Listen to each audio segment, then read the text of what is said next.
अगर कोई दुनिया के सबसे बड़े लोकतंत्र भारत को नरक जैसा बताए तो क्या आप चुप बैठेंगे? इस वायरल कंटेंट में जो बात चल रही है, भारत को एक ऐसी जगह बताया गया है जहां से लोग किसी भी कीमत पर निकलना चाहते हैं। भारत और चीन जैसे देशों को एक ही नजर से देखते हुए हेल होल जैसे शब्द का इस्तेमाल किया ट्रंप ने, जो साफ साफ तौर पर नकारात्मक और अपमानजनक सोच को दिखाता है ट्रंप की।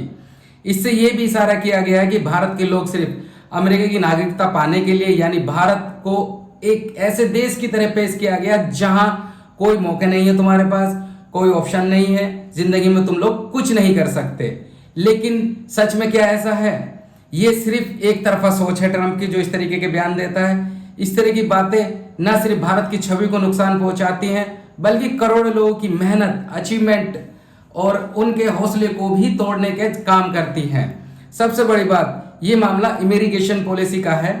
आमतौर पर इंसल्ट वो करता रहता है ट्रंप भारत को। कितनी बार उसने पहले भी किया। किस मुद्दों पे? टैरिफ के मुद्दों पे, और भारत के बारे में नेगेटिव बोलने के बारे में, यहाँ की राजनीति के बारे में, यहाँ के जीवन के बारे में।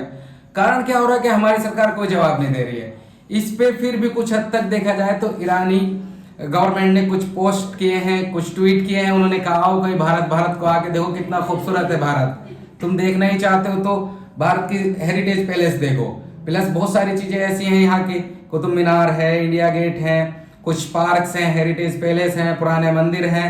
उनको आगे देखो भारत कितना खूबसूरत और किस नजरिए से दिखाई देता है।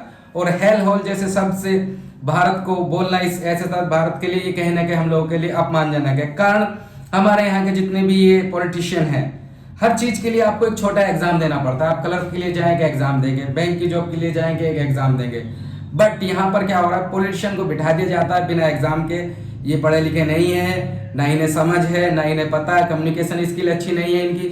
यहाँ तक कि वो कम्युनिकेशन स्किल को लेके भी बयान दिया ट्रम्प ने। उसने कहा कि भारत के लोगों की इंग्लिश अच्छी नहीं। मान लेता हूँ मेरी इंग्लिश अच्छी नहीं है, जबकि मैं इंग्लिश बोलता हूँ। क्या सभी की इंग्लिश अच्छी नहीं है? ये पूरे भारत को टारगेट, या भारत में कोई भी ऐसा बंदा नहीं है जिसकी इंग्लिश अच्छी नहीं है?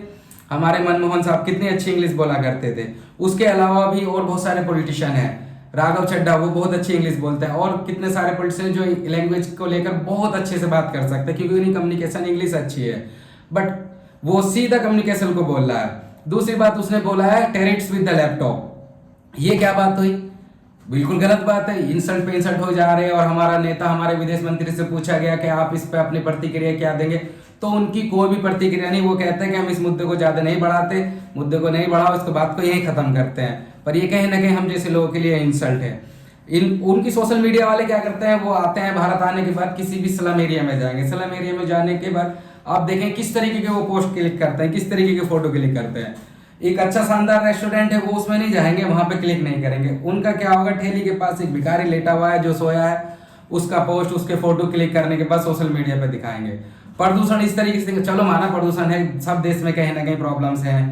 और नशे को लेकर भी ट्रंप ने कहा, नशे वहां पर ज़ोंबी ड्रग्स चलता है, यानी खुलेआम उनके लिए एक एरिया बना दिया गया है। जो विदेशों के लोग हैं या अमेरिका में, वो ड्रग्स ले सकते हैं और अपनी बॉडी को खराब कर रहे हैं। यहाँ पे भी ऐसा है, हर देश में अपनी अपनी कुछ ना कुछ परेशानियां हैं, कुछ प्रॉब्लम है, पॉपुलेशन भी है।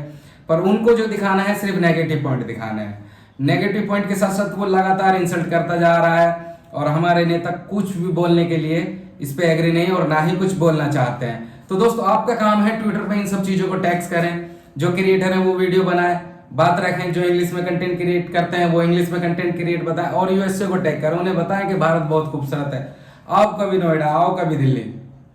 तो इस तरीके से लगातार वो कंटिन्यू इंसल्ट करता जा रहा है। कारण मैं बता रहा हूँ, कारण यही कि हमारे पॉलिटिशियन ये कभी रिप्लाई नहीं देते, हमारे विदेश मंत्री रिप्लाई नहीं देते। इनकी एजुकेशन स्तर इतना कम है, हद से ज्यादा। अब जो हमारे देश को चला रहे हैं, जो हमारे सर पर बैठे हैं, वो ही सही से बोलना नहीं जानते। उनकी कम्युनिकेशन स्किल इतनी अच्छी नहीं है कि क्या जवाब देंगे वो लोग। ये ट्रंप ऐसे ही लगातार करता जाएगा। उसका सीधा कहना है कि भारत के लोग और चीन के लोग आते हैं, आने के बाद यहाँ पर बच्चे पैदा करते हैं सिर्फ नागरिकता के लिए। ओके, अमेरिका एक अच्छा मुल्क है, ठीक, शानदार मुल्क है। क्या आप जाना चाहते हैं अमेरिका? सभी लोग ऐसे नहीं है। मान के चलो 100 लोग हैं, उनमें से 10 लोग जाना चाहते हैं, 100 में से 1 जाना चाहता होगा। सबके पास अपने अपने मुद्दे हैं, वो अपनी चीज़ों से जूझ रहे हैं, अपने जीवन से, अपनी फैमिली को लेके, अपनी नौकरियों को लेके, यहाँ बिजली पानी सुविधा, छोटी छोटी चीज़ों में उलझे हुए लोग नहीं जाना चाहते सब लोग अमेरिका। 1-2 लोग जाना चाहते हैं, ठीक है, अच्छी बात है। पर सभी को एक कैटेगरी में ले लेना या हेल होल जैसे शब्द यूज कर देना, ये बिल्कुल अपमानजनक बात है। आपकी क्या राय है इस वीडियो पे प्लीज मुझे बताइएगा। ओके, और वीडियो अगर अच्छे लगे तो लाइक शेयर कमेंट कीजिएगा। थैंक यू, जय हिंद।